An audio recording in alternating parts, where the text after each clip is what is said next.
All right. Well, we have a very dear guest to both Mark and I, though Mark and our guest Tomas are very close friends. And this episode could have just gone on and on for me. Yeah, we're working on a part 2, so it's definitely worth listening all the way through and then coming back for more when we get a chance.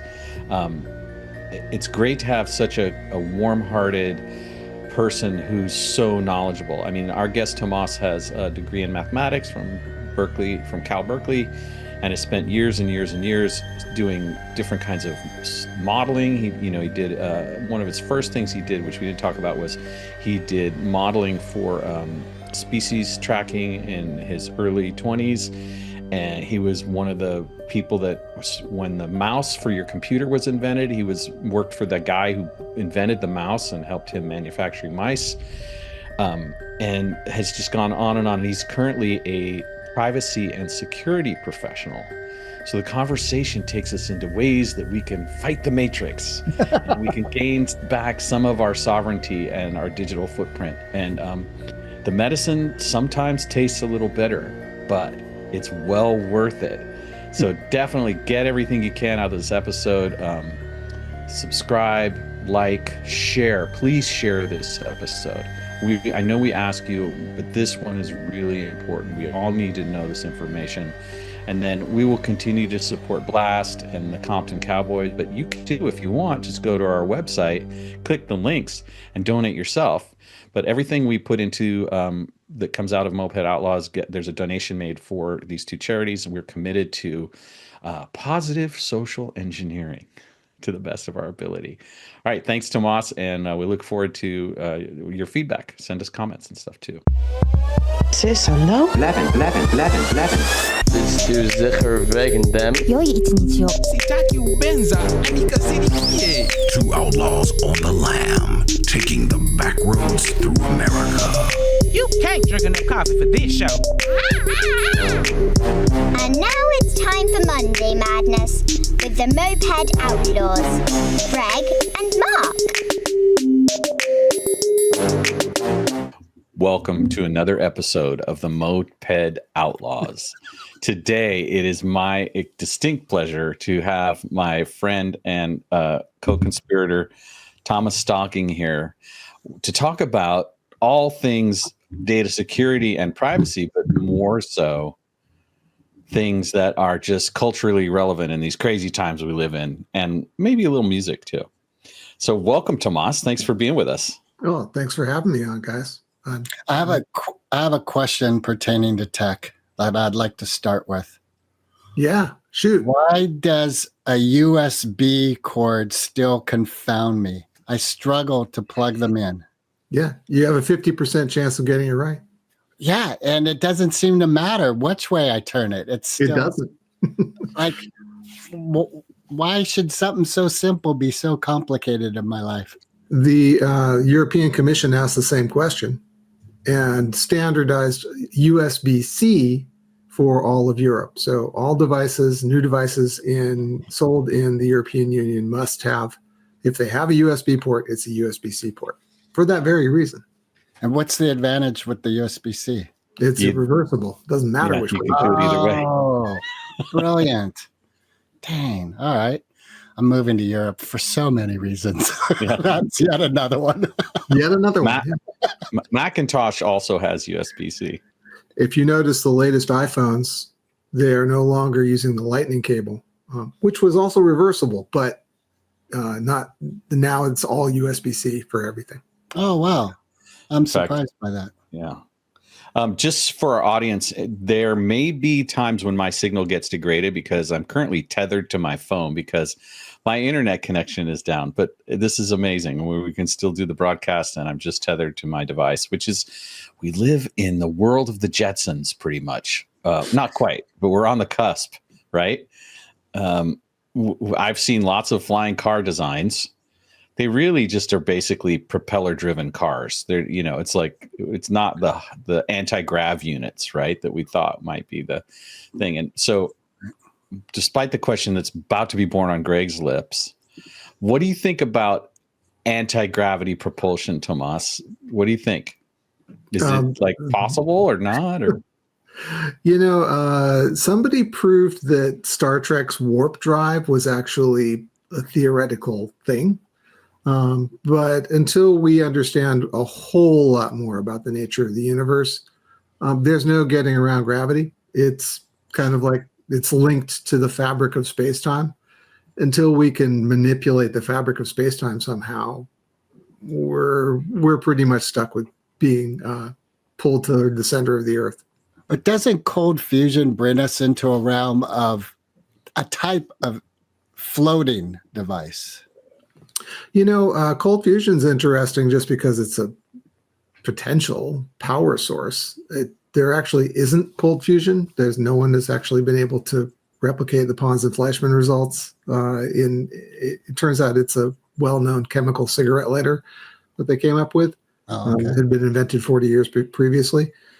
There is an interesting development in Virginia. They are producing, they are starting construction on the first ever fusion-powered nuclear power plant, which has the potential to be 100 times more powerful than any nuclear plant, a fission-based nuclear plant. But, no cold fusion, even if cold fusion were a thing, which it isn't, there's just no way that you're going to manipulate space-time with fusing atomic nuclei. It's happening. Doesn't change it. It doesn't change anything. It follows the laws of relativity very, very exactly. And those laws specify that, space and time are curved around mass. And there's right. I was thinking more like a floating car where it's a quieter propulsion system than props. Hey, this is Newtonian, man. You get back to every action has equal opposite reaction. So if you want something to go up, you got to press down. Right. You got to press down on something. And not just the wish button.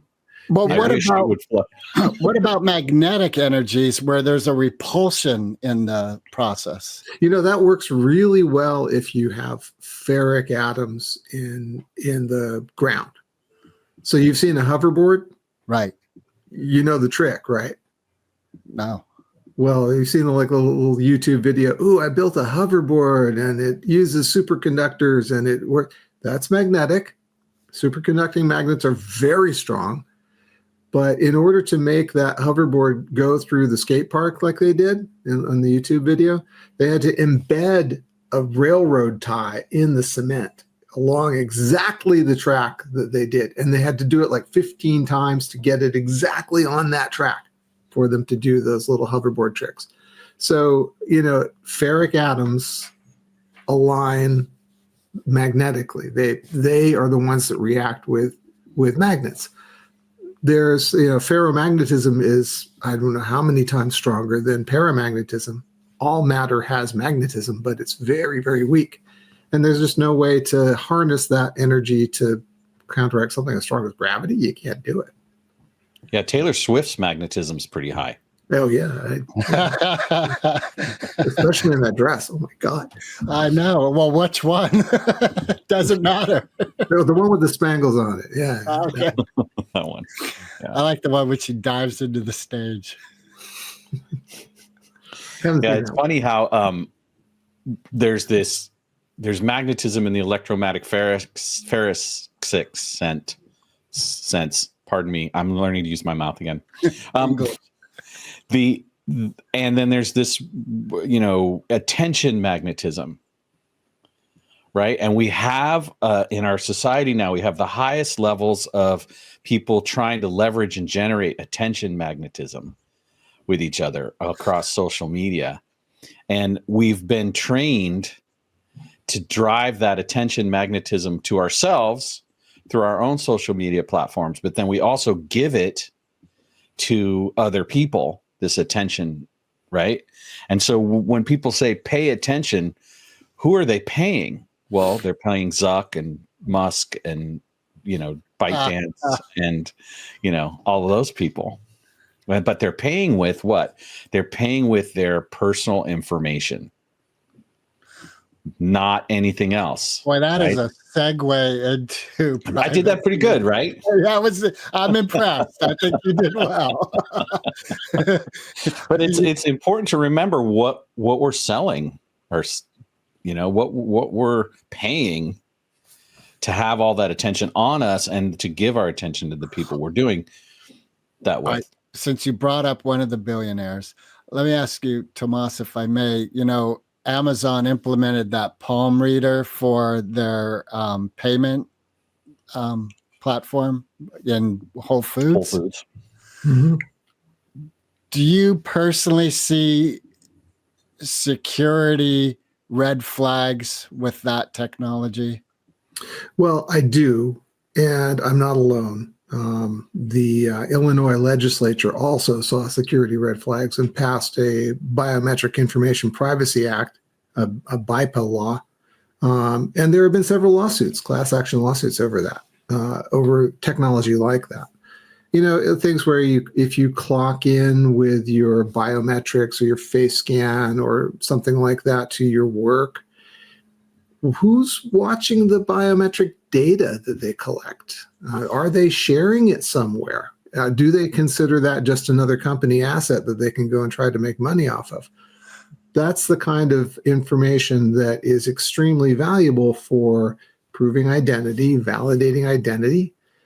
Even this recording potentially could be used to steal any of our identities fairly easily, actually, now with AI. So the biometric data that we put out into the internet and share with others is an asset, as you're pointing out, Mark, with pay attention. I like that. But it's an asset, and it will be used to the advantage of the people who control that asset, just like everything in a capitalist society. So I think that it is a red flag. I think actually social media in itself is a huge red flag, especially the free ones, right? Especially the ones you don't pay for. If you're not paying for services, then you are the product, right? They monetize your information, and the red flags are all over Meta's end user agreement, right? I don't use Meta. I don't subscribe to Facebook or Instagram, and I never really will. And in fact, I'll encourage you and all of your listeners, please delete those accounts. They don't do you any good. They really just harm you, and they make your identity less secure in an age when it really needs to be watched over. So it's one of Let's examine, wait for a second, how that harm occurs, because it's a lot of people hear that and it goes in one ear and out the other. Can you give an example of the harm that Meta or Instagram do? That data is actually, Meta is probably one of the worst offenders. That data tracks you, everything you do. Meta uses something called a tracking pixel. I don't know if you know what that is, but that's like a little blank white on white pixel on about 30% of the world's websites. So they know where you browse. They know all of your behaviors. They use this information to target advertisements to you, and they sell that information. That might sound like a good thing if you like advertisements. I'm not one of those people who likes advertisements, but so it doesn't sound like a good thing to me. But if you don't really care, you might think that's not such a bad thing. But they actually have used this information, sold this information to less scrupulous people who have used it to do all sorts of interesting manipulations of our society. Let's look at the Cambridge Analytica scandal a few years ago. And where they did things like they took all the Facebook data and they put surveys up. Ever taken a Facebook survey? I did. It's full of tracking. It is full of tracking, and they use that information to figure out who you are, how they can send you not only commercial advertisements but political advertisements, how they can manipulate you emotionally. And this is You talk about payment, right? The price you pay for social media. The price you pay for social media is you are manipulated. Most people make decisions based not so much on logic, but emotion. And if our emotions are for sale, our society's direction is for sale. And I think we see some evidence that it is actually being sold and bought, especially the last year. So are you talking about other countries buying our emotional? No, I think the presence of Elon Musk and Zuckerberg at the inauguration of our current president would be a very powerful indicator. No, but what about this thing on the streets, that like Russia manipulated our election? And Well, that was They did. 2016. No, they did. They absolutely did this time too. Look, Russia and China and the U.S. are all playing a very long game with each other. It's been going on since the 20s, the 1920s, not the 2020s, which we're in now. But since the 1920s, they've all had intelligence services, right? So they've all been doing spycraft and tradecraft with each other, trying to steal each other's secrets, manipulate and destabilize each other, each with their own agendas. The Soviets invested just gobs of money into destabilizing Britain and the U.S. Britain and the U.S. teamed up against Russia during the Cold War. There's been this shifting dynamic of information warfare for quite some time. So yes, Russia absolutely did influence the election in 2016 and in 2024. Why? They wanted Trump to win because they knew that Trump would destabilize the country more than at the time it was Clinton or now Harris. It was their go-to move. It's a long game move. The more unstable the U.S. is, the less powerful it is on the world stage, and their power then increases. Now, Russia's screwed for a lot of reasons right now, and we may or may not see Putin last out the decade, but there are worse people to replace him, and they will be continuing this process as long as they have a state. So it's not going away anytime soon.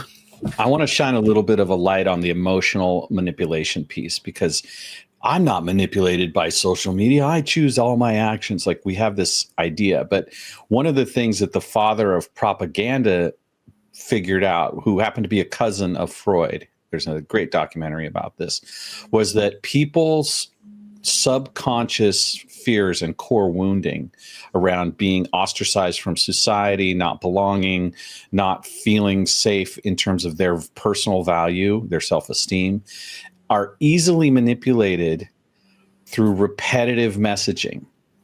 And that even though your conscious mind has this story going that you're not emotionally vulnerable to those kinds of inputs, what they've actually found is that if you repeat something significantly long enough, eventually it gets embedded in something called the reticular activating system in our brains. And then that can be very, very influential in our emotional responses.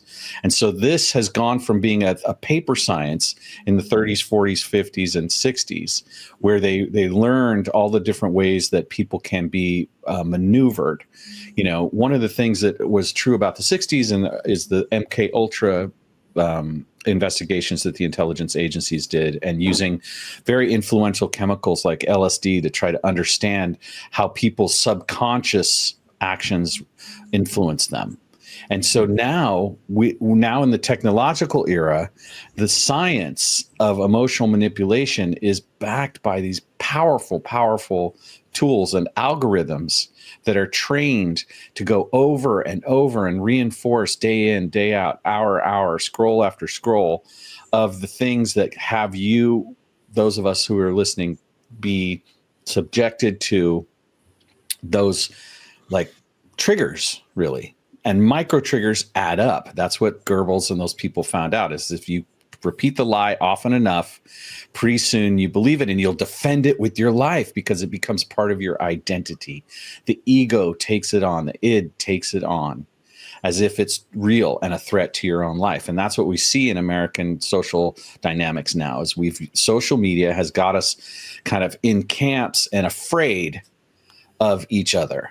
At the base level, people whose social reasoning capacities are not as significant as, say, Tomas or you or me, Greg, or even smarter people, they can't discern the critical thinking skills. And then secondary to that, our education system's been actually undermined and specifically designed to make people less able to have critical thinking. We don't teach civics anymore in our culture, right? We don't teach how the government works. There used to be a Saturday morning cartoon that would tell us, I'm just a bill, right? And we don't teach that anymore. Like it's not part of our education process. And so the emotional manipulation is real. And you don't notice it. It happens so subtly. Yeah, and that's why you want to watch out for your private information, because it just makes it easier for them to target the manipulation. Find out what you care about and attack that. What changed in the realm of security from fingerprint files that police, FBI, et cetera, have to biological data now?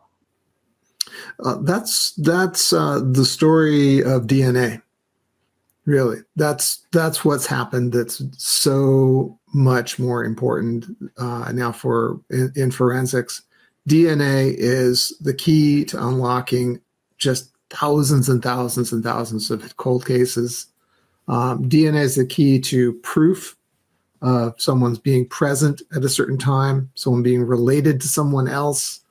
But what I'm wondering is, when it was just ink, an ink blot, in essence, of your fingerprint file, no one was really concerned about a government entity having our biological data. But now, in this conversation especially, there's a very high concern about government, and what occurs to me is other entities, private entities now have it instead of public servant entities. Yeah, in some ways, the public servants who used to be the bad guys, and I agree with it, that data was abused. But in some ways, the worst actors to have this information are the corporate entities, which will not have the same ethical constraints or even the same ideological constraints as the government, although they're trying to influence the government to be more like them. The difference the difference is associated with a societal shift, right? This is a capitalist society, and it has gone to now what I would call a late stage capitalist society, where we're going to have trillionaires pretty soon, and people with just instead of 90% of the wealth being controlled by 10% of the population, it's going to be 99% of the wealth controlled by 1% of the population. And that is going to just that fundamental imbalance will shift how we use all information. At the same time, our science is advancing, and we are getting more and more and more information. Forensic information, of course, is right up there. It's been a societal priority in law enforcement for a long time to be able to prove, hey, I know you were there. And you see it in the crime dramas, especially the British ones. They say, CCTV shows you, right? So the inability to escape the consequences of your actions is definitely it's much higher now. It's much more difficult to escape the consequences of your actions in today's societies, or Western societies anyway, because of these technologies and this information. So yeah, you're right. It's changing. Where is it going? That's a good question. Well, Larry Ellison gave us a clue this week when he did a public speaking engagement where he talked about how he thought that a society that was under surveillance would make people behave more. I don't remember the exact quote, but he said people will be better behaved, something like that, when they know that they're being watched everywhere. And that was definitely disturbing to many folks. I've seen lots of things on social media, wink, wink, about people being upset about that. And I think it's a real thing, like this new potential Stargate, which is this big AI process, is, the idea that Larry Ellison's openly advocating for something way beyond even George Orwell could conceive, a level of compliance structure that would force us into having to behave a certain way. And I think, getting yourself out of that information matrix is just one way. But I think another way is there needs to be some sort of outside the box thinking. And here's an idea. I'm going to throw this at you, Tomas. You tell me what's wrong with it. I'm sure you'll do a great job of debugging it and telling me it won't work. But my idea was, what if I trademarked under corporate strategy my biometric data and then made it a business secret under the law? Could I then restrict any use of it or counteract any use of it as a violation of trade? That's a really interesting idea. Gaining control over our personal data is something that I would love to be able to talk more about, right? And be able to give you more tools to do that. Unfortunately, from what I know of trademark law, this is probably preempted by several things. The first thing that comes to mind is law enforcement is going to say, we need a right to use that. So that probably trumps anything else that's happening in terms of. But it'd be a kind of a firewall, right? It makes it harder if you could sue them under antitrust law and anti business privacy, right? I think we need to first protect the information from being public. That's the thing about trademark is publicly accessible, but controlled with rights. So you might be onto something there. I wouldn't say that I wouldn't throw the idea completely out. I would say there's probably some barriers to it that are worth exploring. Well, but might create another layer of firewall between us and the bad actors, right? This might not stop them completely, but it might create a whole new way of combating or setting a moat around our personal information. What I see happening is the public sector becomes smaller and smaller, and these areas of public realm are really private sectors. And when they're owned in such a manner, then your trademark is useless, because for you to be in their area, you have to agree to their policies. This is true. It could be used against you in that sense, and probably would. But but I do think that there's gaining control of our private information, regaining control of our private information actually should be, in my humble opinion as an expert, it should be a priority for society. There really should be a federal data privacy law. It should not preempt more stringent state laws. And there should be provisions in there for redress, as there is in the EU. The EU has a sort of, the European Commission has the GDPR, which is a general data protection regulation, which gives the individual right of redress, right to be forgotten, right of correction, right of access. The bad actors, Greg, they're the Wild West, man. Well, what I kind of picture is, like, let's say Golden Gate Park is really Google Golden Gate Park. So for us to go to Golden Gate Park and roller skate around or whatever we want to do, we have to agree to their policies. So either we're going to get more and more sequestered into this little tiny area that's our private sector, our personal sector, or Well, that's give up our rights. That's potential, right? Because Google currently doesn't own Golden Gate Park. But where we already are giving it up is in spaces like Facebook and Meta and all of these other spaces. So rather than dealing with what could happen with our physical spaces, which, I mean, it's entirely possible privatized public spaces could go increase, right?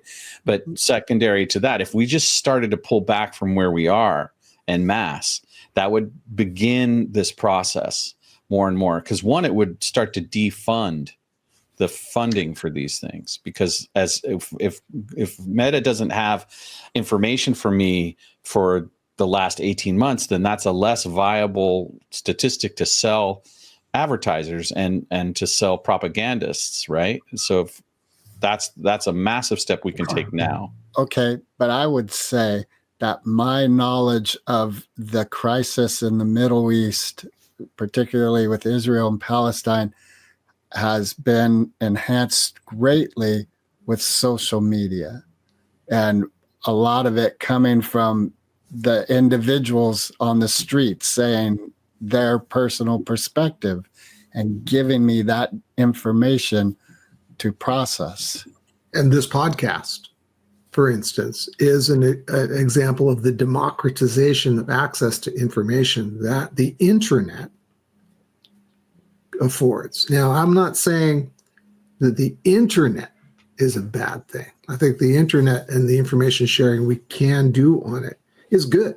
This podcast is a great example. So, but think about that social media. And you were talking about sort of the balkanization of personal space and corporate space. Even on social media, you are in an echo chamber. The reason you see that information that enhances your knowledge is because you clicked likes on and sent and followed particular sources that you saw randomly initially. And now you see much more related sources because that's how the algorithm works. But you don't have any idea what your next door neighbor is watching on Facebook. You have no clue. It's an antisocial mechanism. It connects you only with people who are of your like mind. Now, it's good to know that there's a community out there, but it's destabilizing. It balkanizes our political dialogue. We can't talk to each other. So, I think democratizing the access to information, making things accessible outside of algorithms, just random access. You search for something, you find it based on its metadata, and you watch it. That's really where we need to go. I also think truth. Not to say that the people that you're looking at from that horrible conflict are lying or posting falsehoods, but there's a lot of falsehoods being posted, and we need to crack down on misinformation. And how does one discern? Like, let me say, I'm choosing not to go to the Middle East and find out firsthand, which of course I think the three of us agree is the best knowledge there is personal experience. Mm-hmm.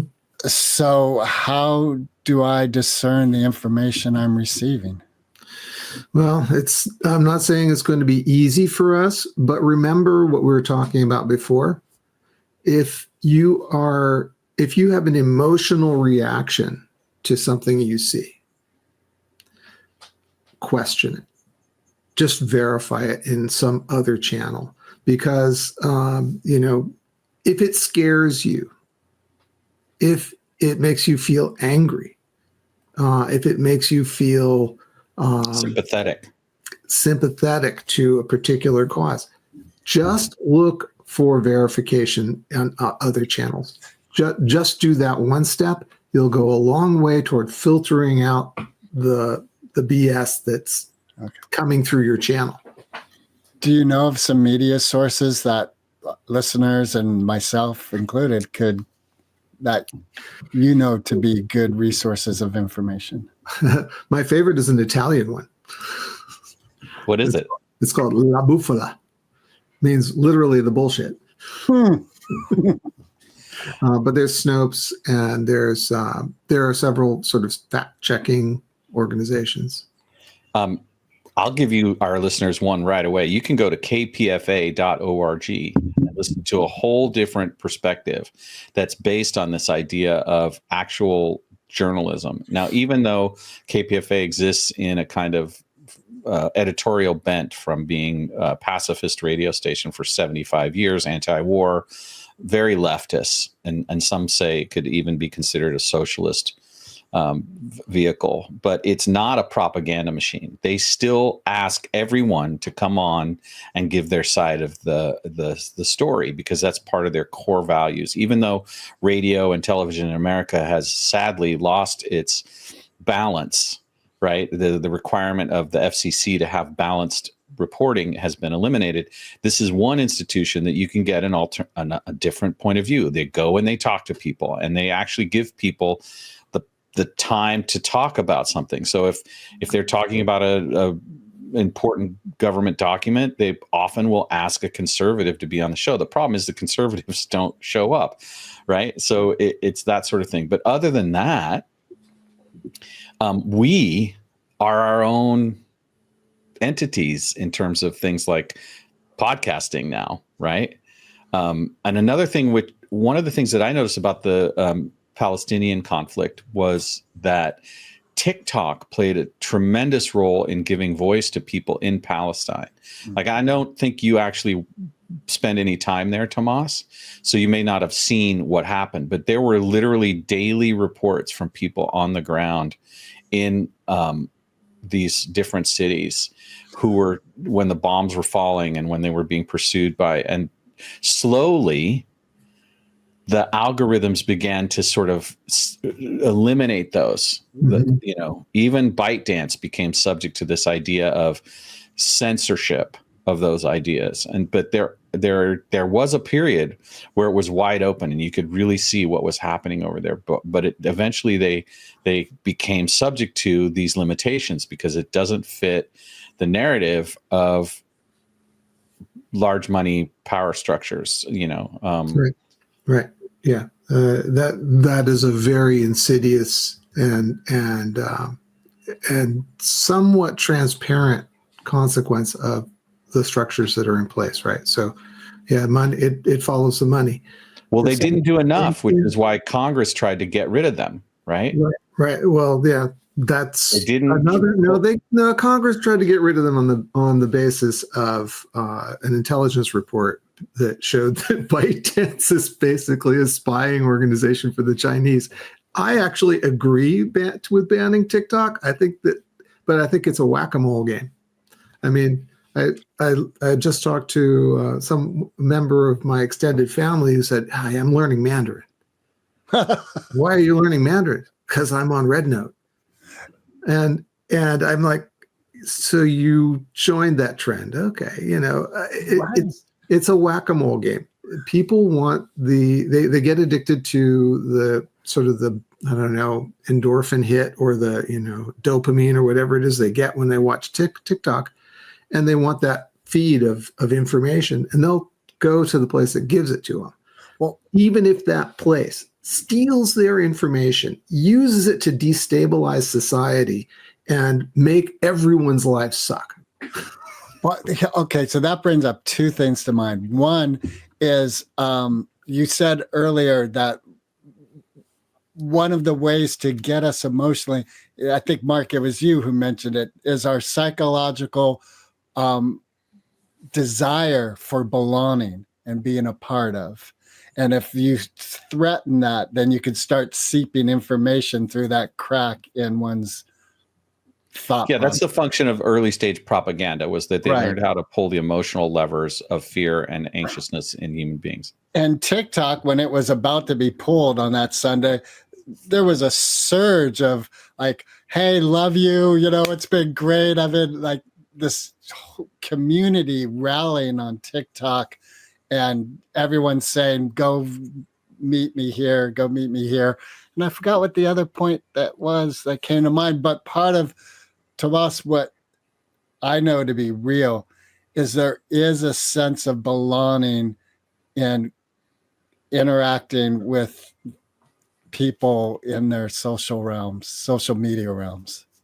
Yeah, yeah. It's just so sad to me that that need for community is being exploited to destabilize society, to make money, to control us, and to basically forward the ends of oligarchs.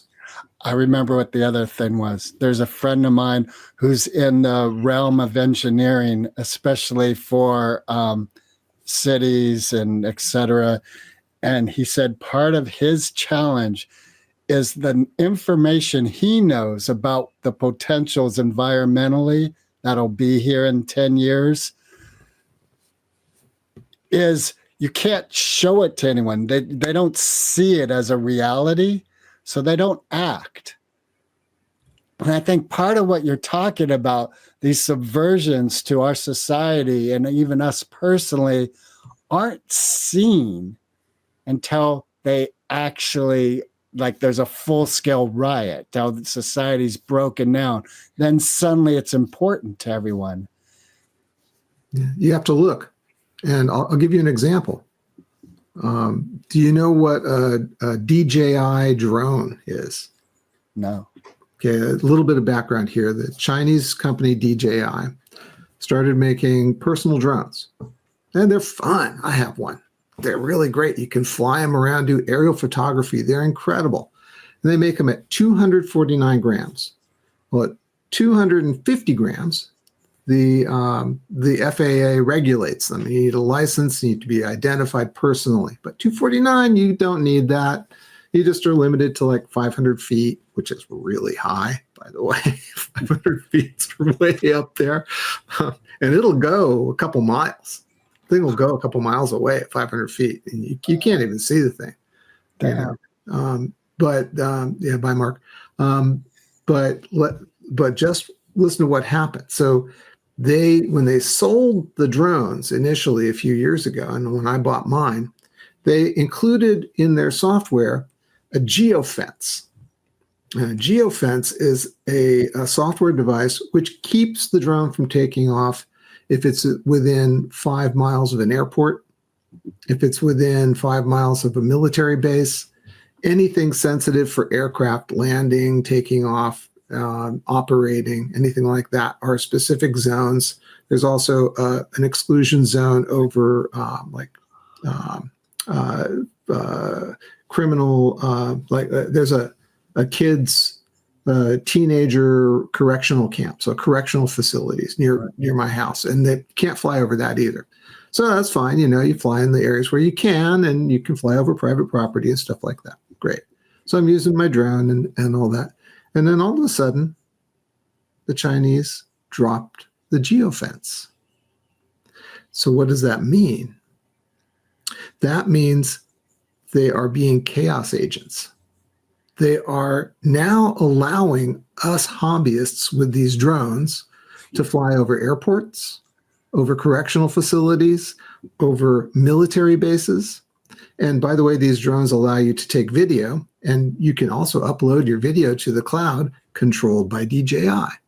So they now are allowing all of us hobbyists to become spies for the Chinese government and do reconnaissance of military bases, airports, critical infrastructure that has to be protected. Not only that, if we fly over an airport with one of these things, as you just saw in the LA fires, one of their super scoopers, the aircraft that's used to fight fires, got hit by a drone. One of these 249 gram DJI drones, I think, but I don't know exactly which drone it was, but I don't think they know who was flying the drone or that it was there. And that aircraft was damaged and taken out of the LA fire effort. So it's already happening that it is a chaos agent. These drones are now chaos agents in our society. There will be incidents at airports. There will be flights that are canceled or damaged or even downed by these little drones. And it's your belief that DJI is consciously doing this?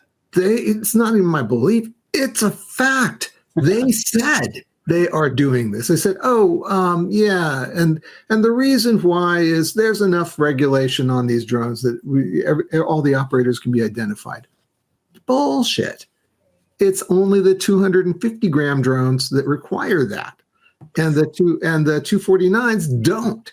No one can know whose drone it is. If they find my drone, they would have to go through quite a bit of hassle to find out whose it was. And not many people know how to do that, and probably even law enforcement doesn't even know how to do that. So, especially if it's damaged, who cares? Yeah, they know there's no way they'd known I was flying it in that area. No way. So why do you think that the government hasn't cracked down on DJI the way they did on TikTok? I think that the Chinese government saw an opportunity to take advantage of the chaos that is our government right now, and just they put this geofencing in place to begin with, and so nobody had any real objection to this 249-gram drone. It wasn't a problem because it's like, they got geofencing on it. It's probably not going to cause any trouble. But now they had full control over this. They could just take the geofencing off and cause chaos. So this is an example of how our society is being manipulated from the outside to cause chaos, and that how technology is, and the privacy of information, the information laws not covering this are going to be manipulated by outside forces. So we need a federal privacy law desperately, and it needs to cover this stuff. And the FAA has got to get its act together. And there's so much stuff that there's going to be chaos. And now we have an administration who thrives on chaos, who generates chaos like a chaos monkey. So yeah, exactly. So we're stuck in this time of not having enough regulation on privacy, private information, of people being balkanized and ineffective at forming politically effective communities, right? Because we can't get big enough. We're divided along lines, then the Gaza conflict is a great example of that, how they divide the left along their loyalty to Israel lines. And it's done very deliberately and very specifically, and those algorithms are part of it. So what's so essential is for us to put down social media and actually go meet with each other and be. Mm-hmm. But even that's not going to turn the tide. But it's a beginning, right? So this idea of externalized influence becomes less and less effective the more and more that we institute personal individual sovereignty and act accordingly. So we all have to start having really good privacy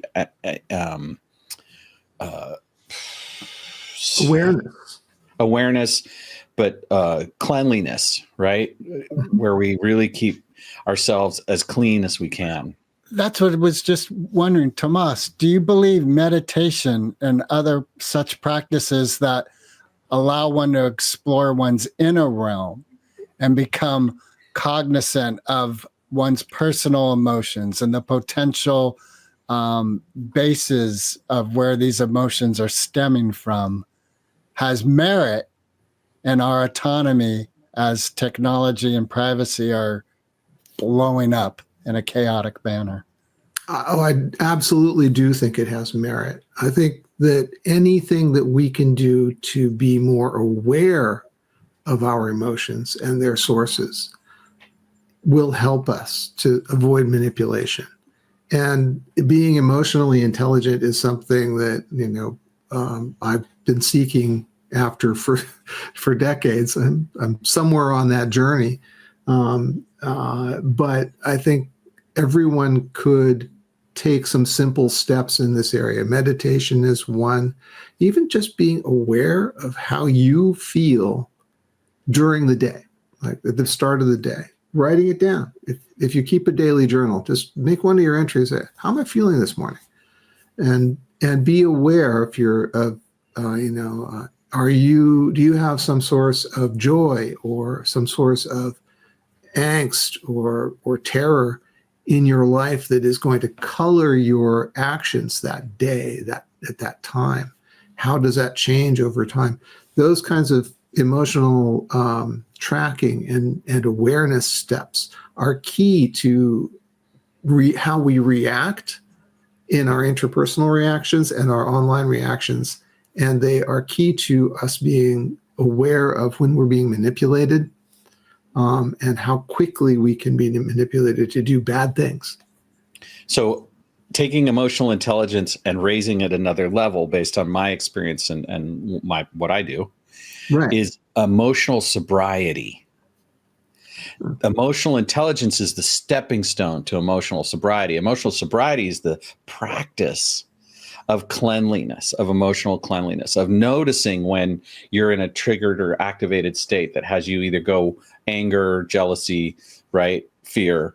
And then what are the corrective ways to practice sobriety? How do you restore your nervous system to a level of malleability and flexibility? And that's not something we teach each other very much of, right? But meditation is a gateway to understanding that. It's a gateway. Another practice is, instead of going to social media, read a book. What? It's really it worked for my grandfather. right. I have that on YouTube. You can read a book. You listen to it. Right. Well, even listening to a book is preferable, right? Because you're having an interaction. Now, books were the original social media in a way, right? Because popular books beget popular movements, but it's a slower burn and it faces more critical analysis, right? To read the whole book and then have a discussion with people about the book, that takes longer and there's more time for reflection. It's not quite a knee-jerk, and it doesn't have that social velocity that social media posting and social media emotional manipulation has. It's a slower burn. Mm-hmm. But you could still propagandize people with books and film. It's still possible, but it's just a more difficult proposition, right? It takes more effort. And then the other thing of, if whatever spectrum you are in the political spectrum, if what you do is you get together with other people and you have conversations with each other and you learn to actually listen to each other, pretty soon you start to realize that despite our identity politics, there's a kind of core values that we all have, which is we want our family safe, we want clean drinking water, we want good food, right? Yeah, but okay, let me ask you this about books. Do you think Mein Kampf was an important tool in the rise and power of Nazism in Germany and Europe? Or was it sort of a fringe element of this person, and if it had existed or not, that? I think it was an absolutely essential portion of intellectual exploration of Nazism and the origins of Nazism. And it is, I would actually recommend people read it today so that they can see the parallel in the philosophy and statements of politicians that we currently have in power. I think Mein Kampf, like any intellectual, ideological movement, it needs articulation. At the time, that was a book, right? They were experimenting with more media, but if you look at comparing books, as Mark just did, to digital media, they do face more. They're a lot more long-lived. The longevity is much longer. People are much more likely to read a book over time and understand its ideas and have its ideas influence society over time than this podcast, right? Which might contain in this episode a similar amount of material as a chapter of a book. So the intellectual life of a society evolves, we need to record it. We need to make it consistent, and that is true of political philosophies on the far right as much as it is on the far left or anywhere in the middle. All right. So if you were an individual who wanted to be a dictator leader of a fascist regime here in the United States, would the written material be your first medium of choice? I would probably write it down. I don't know if I'd publish it. So would social media be your first choice of medium to grow this fire? Well, the first thing that you want to do if you're going to pursue that route is decide what role you want to play, because there are powerful interests that you will need to align in order to make that happen. So if you want to play the role of aligning the powerful interests around your ideas, then yes, a book. If you want to just be a useful idiot, then and parrot the ideas of powerful interests in order to gain their favor and to gain popularity, then yeah, social media is great. Well, here's what when Trump first was president and the cast, I started thinking of fascism and the realms of Nazism in Germany and how that came up and how it was allowed to come up. And obviously that's in our current conversations today with, Elon Musk, whether he actually intended a Nazi Roman salute or not, I will never know. It sure looks like one. It's in our conversation. So one of the dangers of looking at the past to try to decode the present and the future is that the present and the future is not going to be the same. There's going to be a layer of insidiousness that is a result of the level of intelligence that's behind the quote forces of evil or right, because one of the things that Tomas alluded to is there's people that are external to politics who actually have way more sway over how things evolve.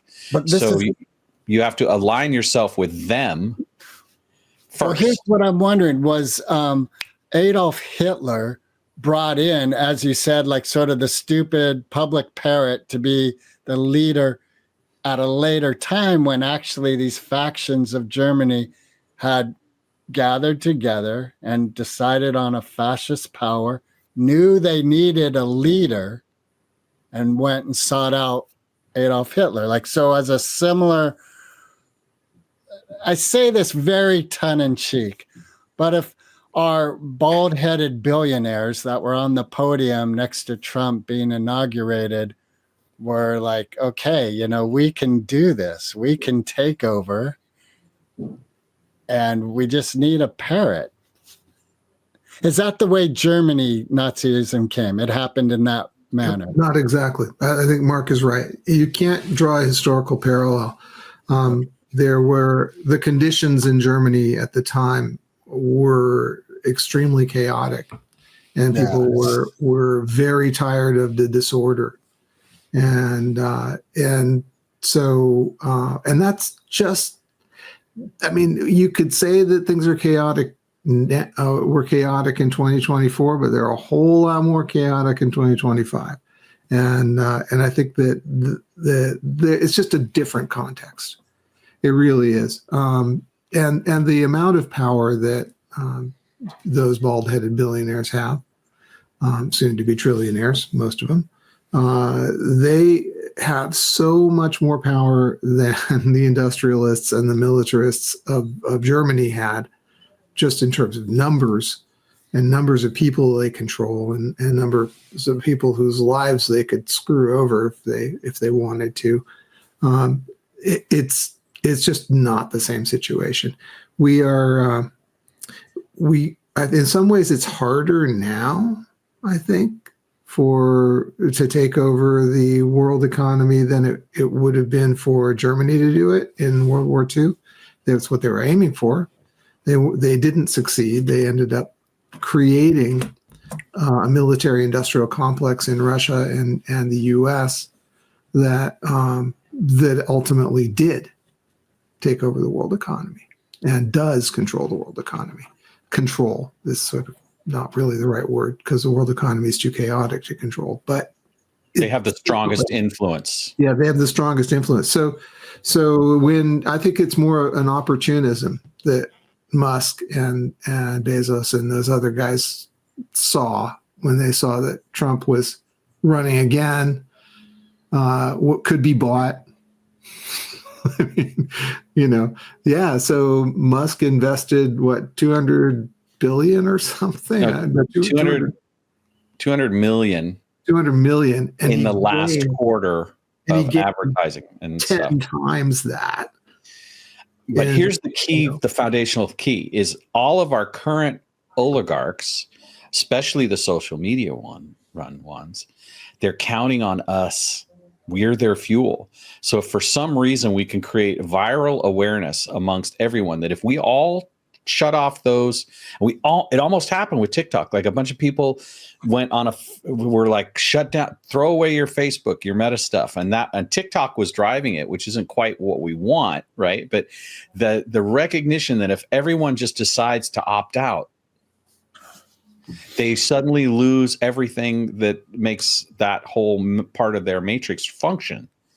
Its value, its ability to influence, all those things end. But it just requires all of us collectively, because if 10,000 of us, it's not a significant enough thing. But any game like that, it's 10,000 that stop. And then then it's 100,000, then it's 1 million, then it's 10 million. Then now we're up to 100 million people have left Facebook this year, right? That'd be news for sure. Well, yeah, except that their membership is like 3.4 billion. Right. But you know what I mean? It's 100 million, I'll make that much of it. But anyway, I know what you're saying. And there are we have to remember that that's where the power is. It's actually in the individual, but we don't act collectively in harmony enough. And I think part of the problem is that dopamine hit, like I love Pop-Tarts, and now and then I go buy them and eat them, even though I know it's abhorrent to my health, but maybe not is what I rationalize, because I'm having this joyful thing and I know that joy and feeling if you only went on Facebook when you ate a Pop-Tart, that would be a whole different world, right? But if you ate Pop-Tarts 5 times a day or more, right? Right, that would be a different world. But you're right. The problem is the involuntary parts of the human biological unit. That's where this game is being played. It's not played at the critical thinking level, because the evidence is there. Anyone who's got enough critical thinking capacity, like Tomas, to actually make a clear and concise decision to leave Facebook, they've already won on a certain level. But it's what are we winning? We're winning against the involuntary, the id, the great monster in id.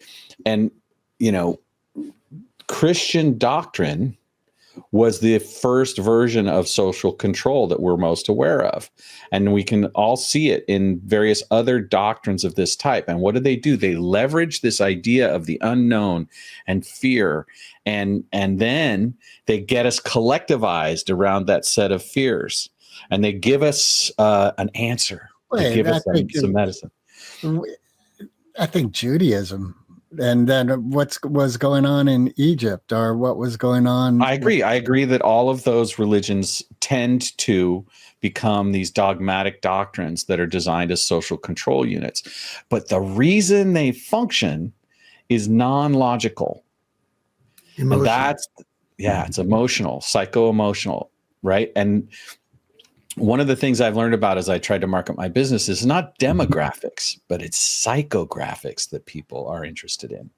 And that's such an interesting subject. What is the psychological influence? Well, it's the emotional influence, right?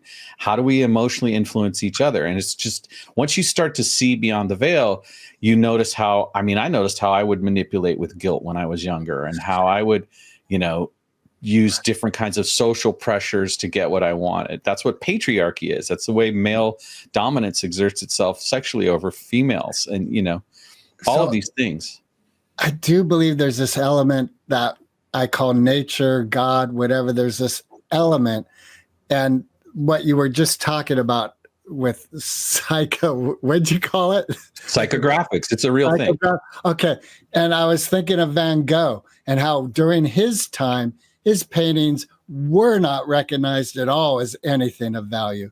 And now they're absolutely value. So there is this element that I think is infinite. And it is at play in this whole thing of life that we're doing. And that, I believe, is beyond what any group of individuals can circumvent. So does that, is what you're, I hope you are correct, Greg. I really hope you are correct. I believe that it's possible. I do also believe in something I have been saying since I was a kid, and that is, it's going to get worse before it gets better. So we need to see it. The climate change thing, we're starting to see. The social thing we haven't seen. And you're right, it's still hidden. But you got to look. So I challenge all your listeners, go look and verify what you see. And if you take the time, you will find evidence that we are being manipulated, that there are things that you thought were true, that you saw on social media, that are absolute falsehoods, and that you don't really know what your neighbor is thinking until you go and talk to them. So, yeah. And art is an antidote. Like, you're right to bring up Van Gogh, but also like all the musical influences in the world that have shifted social structures. And then how in the 70s that got co-opted by corporate structures because they knew that one of the drivers was driving social arrangements. People were coming together around musicians and around artists and filmmakers in a way that they couldn't control anymore. And so the commercial aspects of art got privatized, really. Like, it was a miracle that we had Bob Marley, right? And that, John Lennon. And as soon as those guys started to get out of the box, things started to happen that changed their lives, that made it very difficult for them to continue. But music and art appeals to that dopamine spot. And so when you think about humanity from a sort of macro point of view, we're here to be creators. We're here to be artists, not commerce makers. Like, we'd much rather have a meal, take a nap, and then go push some clay around, right, by the riverside when we have free time, and say, ooh, look at this thing I made, right?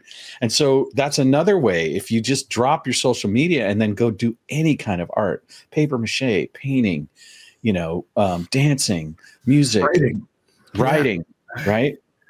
This is our true essence. This is who we as biological units get to be if we can get outside of the threat matrix far enough.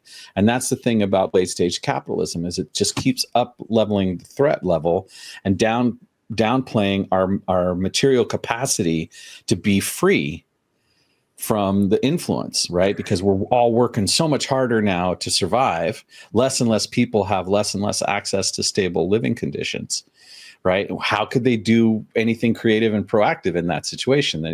Then that prevents the emergence of a new thought model, a new emotional thought model that could free us. But it's sitting right there. It's all around us. People are making art all the time that are telling us these stories all the time. How are we doing on time for everyone? I'm about out. Okay. Well, thank you so much. And we'd love to continue this conversation. This is a great conversation. And Anytime. I will try my best to delete Meta this weekend. Wait, we have one more question for you, Tomas. Yeah. Oh, yeah. It's the question we asked all our podcast guests. All right. And thank you very much. I really could have done another hour easily. And maybe we do need a part 2. But all right, to wrap it up, Foo Fighters or Eminem? Oh, Eminem. Ah, Oh, Eminem. how come? Absolutely. Absolutely. No, because he's outside of my comfort zone. And he has a tendency to speak truth to power. So I appreciate him.